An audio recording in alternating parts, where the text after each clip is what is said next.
और बड़ी खबर यह है, पिछले कई दिनों से सीमा सीमा सीमा आप सुन रहे हैं। अब खबर यह है कि अब सीमा जेल जाने वाली। सीमा को जेल जाने से कोई रोक नहीं सकता है। यह मैं इसलिए कह रहा हूं, कई दिनों से चारों तरफ कैमरे, मीडिया कैमरों के बीच पूरा दिन इंटरव्यू। इस दौरान सीमा से ढेरों सवाल किए गए, सीमा ने सैकड़ों जवाब भी दिए उसके। लेकिन आज सुबह सीमा के दरवाजे पर नॉक हुआ। अगली तस्वीर दिखाई। एटीएस पहुंच गई थी। सुबह एटीएस ने दरवाजा खटखटाया और एटीएस सीमा के घर के अंदर थी। उसके बाद एटीएस सीमा को अपने साथ ले गई। अगली तस्वीर दिखाई जरा। एटीएस ने सीमा को उठा लिया। उसके बाद एटीएस गुप्त जगह पर सीमा से पूछताछ कर रही है और पूछताछ बेवजह नहीं हो रही है। क्या एटीएस को सीमा के खिलाफ सबूत मिल गए हैं? यह रिपोर्ट देखिए। एटीएस की टीम यहां पर पहुंची थी। ये जो पीछे के रास्ते से सीमा को यहां से ले जाएगा। सीमा के दरवाजे पर सुबह एटीएस ने दस्तक दी। पाकिस्तान की सीमा को एंटी टेररिस्ट स्क्वाड उठा कर ले गई। नोएडा में अब चर्चा पाकिस्तानी भाभी की प्रेम कहानी की नहीं, उनकी जासूसी के जाल की है। ग्रेटर नोएडा के रब्बूपुरा में भीड़ भले ही सीमा की रील और हिंदुस्तानी अवतार देखने पर उमड़ रही थी, लेकिन एटीएस की नजर पर्दे के पीछे के असली चेहरे पर थी। और जैसे ही सुराग मिला, एटीएस ने सीमा पर शिकंजा कस दिया। यूपी एटीएस ने आज सीमा और सचिन से पूछताछ की। दोनों को अलग अलग बिठाकर यूपी एटीएस की लंबी सवालों की फेहरिस्त का सामना करना पड़ रहा है। माना जा रहा है कि सीमा का सच अब ज्यादा छुपने वाला नहीं है। एजेंसी पता कर रही है कि प्रेम कहानी के पीछे कोई खतरनाक जासूसी का जाल तो नहीं, और सीमा के पीछे असली मोहरा कौन है। आइए अब आपको बताते हैं सीमा कहां है। एटीएस सीमा को लेकर कहां गई है, एटीएस सीमा से क्या पूछताछ करेगी, यह भी बताऊंगा मैं आपको। देखिए जरा, ये आप देख रहे हैं एटीएस की कस्टडी में इस वक्त सीमा है। पुलिस और एटीएस की टीम एक साथ सीमा के घर पहुंची। एटीएस की टीम सादी वर्दी में मौजूद थी। टीम ने पहले घर जाने वाली गली बंद की। गली के दोनों तरफ पुलिस के जवान तैनात किए गए। इसके बाद टीम ने सीमा हैदर को वहां से निकाला। सीमा को एटीएस की टीम अपने साथ ले गई है। सचिन और पिता नेत्रपाल को भी टीम अपने साथ ले गई है। पुलिस कमांड रूम में सीमा को पुलिस कमांड रूम में रखा गया है। नोएडा में ही बताया जाता है, जिस कमांड रूम में सीमा को रखा गया वहां पूछताछ हो रही है। एटीएस सीमा के हर बयान पर नजर रख रही है। सीमा का बदलता चाल ढाल एटीएस के रडार पर है।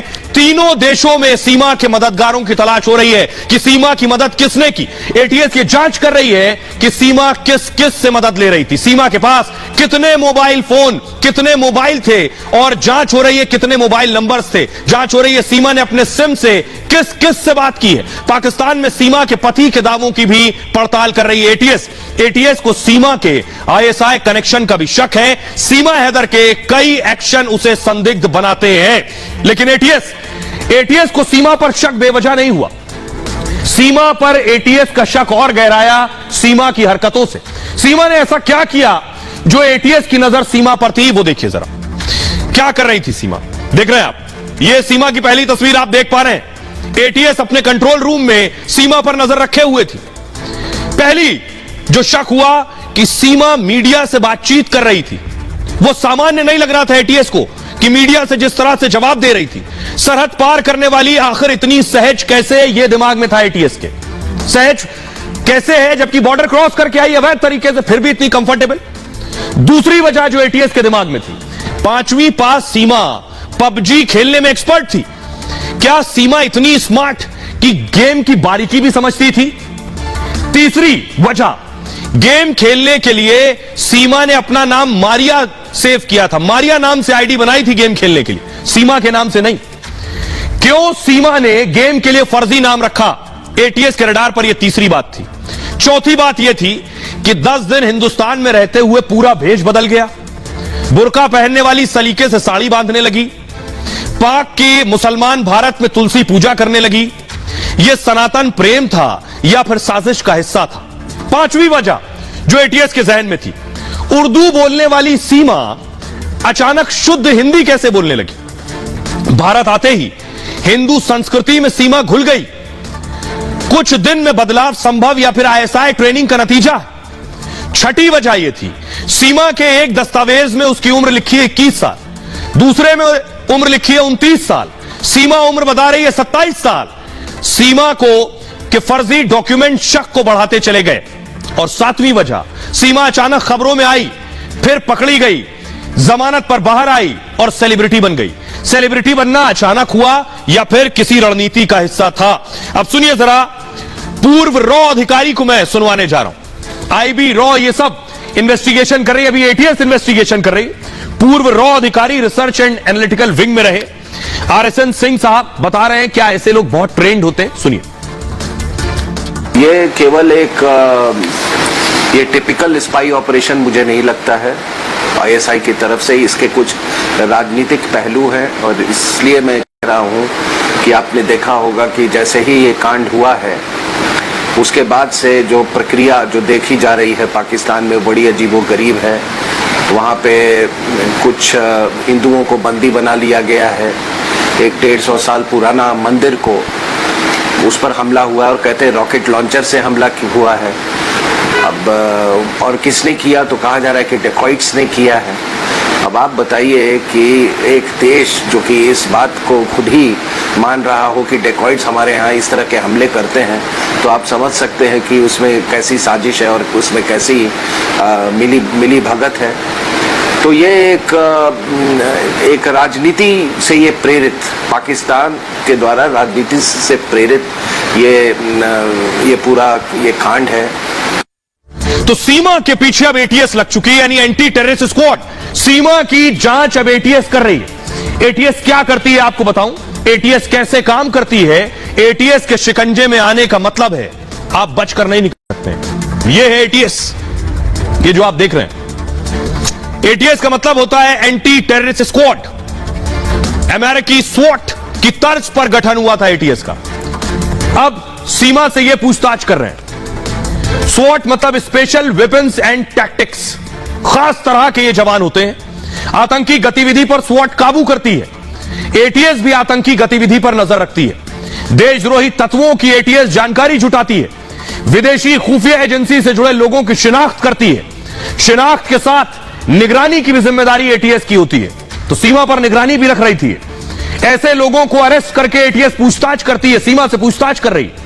जो जानकारी मिलती है केंद्रीय एजेंसियों से साझा करती है। ऐसे मामलों को आईबी यानी खुफिया विभाग और रॉ के साथ संपर्क में रहती है एटीएस। देश के कई राज्यों की अलग अलग एटीएस टीम मौजूद है। सीमा हैदर के मामले में यूपी एटीएस पूछताछ कर रही है। एटीएस सीमा के पाकिस्तानी लिंक को लेकर जांच कर रही है। एटीएस में पुलिस के तेज तर्रार अधिकारी शामिल होते हैं। सेना की तरह एटीएस जवानों की कड़ी ट्रेनिंग होती है। एटीएस की टीम में जवान आधुनिक हथियारों से लैस होते हैं, जो आप देख पा रहे हैं। यूपी में एटीएस का मुख्यालय राजधानी लखनऊ में है और एटीएस की कई ऑपरेशनल टीम और फील्ड यूनिट काम कर रही है इस वक्त। लेकिन एटीएस को शक कैसे हुआ? एटीएस के शक के पीछे बहुत वजह है। उनमें से एक बड़ी वजह क्या है?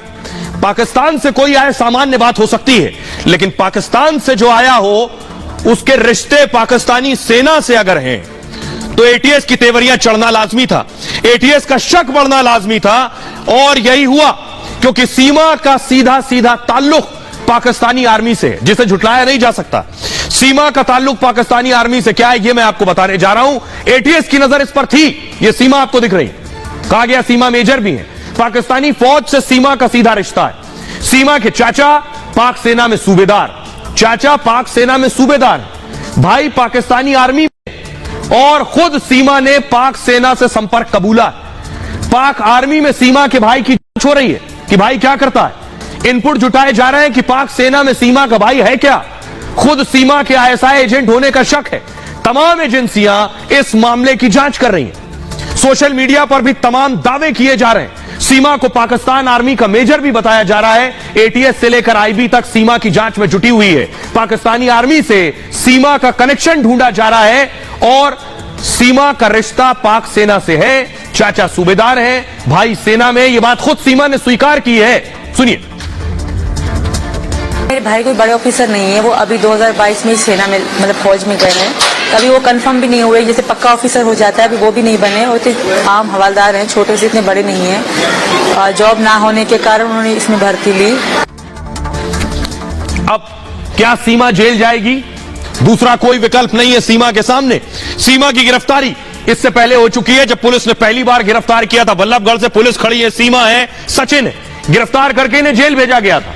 जेल में इनके साथ बच्चे भी थे, लेकिन इसी ग्राउंड पर सीमा को जमानत मिल गई। लेकिन अब एटीएस का शिकंजे में आने के बाद सीमा के सामने जेल जाने के अलावा कोई और विकल्प नहीं है। क्या सीमा जेल जाएगी? और मैं क्यों कह रहा हूं सीमा जेल जाएगी, उसके पीछे कारण है। देख रहे हैं, यह जेल का दरवाजा खुलेगा और सीमा को क्या जेल जाना होगा। पाकिस्तान की सीमा फिर गिरफ्तार हो सकती है। पुलिस कोर्ट में रिमांड की याचिका ला सकती है कि सीमा की फिर से रिमांड चाहिए, पूछताछ करनी है। सीमा और सचिन पर गंभीर धाराएं जोड़ सकती है, जिससे दोनों की जमानत रद्द हो सकती है। ऐसे हालात में सीमा को फिर जेल जाना होगा। पूछताछ में किसी एजेंसी ने क्लीन चिट नहीं दी है सीमा को अभी। ऐसे में एटीएस जैसी जांच एजेंसी रिमांड मांग सकती है सीमा की, पूछताछ और जांच का हवाला देकर कस्टडी ले सकती है। दरअसल 4 जुलाई को सीमा और सचिन को गिरफ्तार किया गया था। धोखाधड़ी की गंभीर धाराओं में केस दर्ज करने की तैयारी थी। धारा 420 और 467 लगाई जाती है तो तुरंत जमानत नहीं मिलती, क्योंकि इन धाराओं में 7 साल से ज्यादा की सजा का प्रावधान है। लेकिन सीमा ने एक भारतीय से सच्चे प्यार का हवाला दिया वहां पुलिस के सामने और 4 छोटे छोटे बच्चों की सुरक्षा पर गुहार लगाई, तब पुलिस ने सीमा पर बहुत ज्यादा गंभीर धाराएं नहीं लगाई। धारा 102B और विदेशी अधिनियम की धारा 14 लगाई थी। दोनों धाराओं में 5 साल से कम की कैद का प्रावधान है। इसलिए 7 जुलाई को कोर्ट ने दोनों को जमानत दे दी। लेकिन सीमा की यह जमानत अब रद्द होने वाली है। सवाल बड़ा है, सुनिए जरा।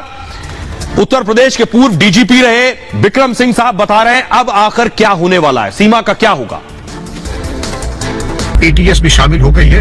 अगर कोई ऐसे अन्य तथ्य आते हैं जो कि केवल अवैधानिक प्रवेश जो कि भारत में उन्होंने किया है, उसके अतिरिक्त अगर अन्य कोई बातें आती हैं, जैसे कि नाजायज तरीके से आधार कार्ड प्राप्त करना अथवा अन्य कोई आपराधिक गतिविधियां, तो ये जेल जा सकती हैं। और एटीएस का लेने का मतलब ही यही होता है कि ये गहराई से पूछताछ हो, आवश्यकता अनुसार लाई डिटेक्टर टेस्ट और पॉलीग्राफ टेस्ट भी किया जाए, जो तमाम अभिलेख आदि हैं उसका सत्यापन किया जाए और इनके जो भी विभिन्न बयान आए हैं न्यूज चैनल आदि के ऊपर, उसके बारे में भी कार्रवाई की जाए।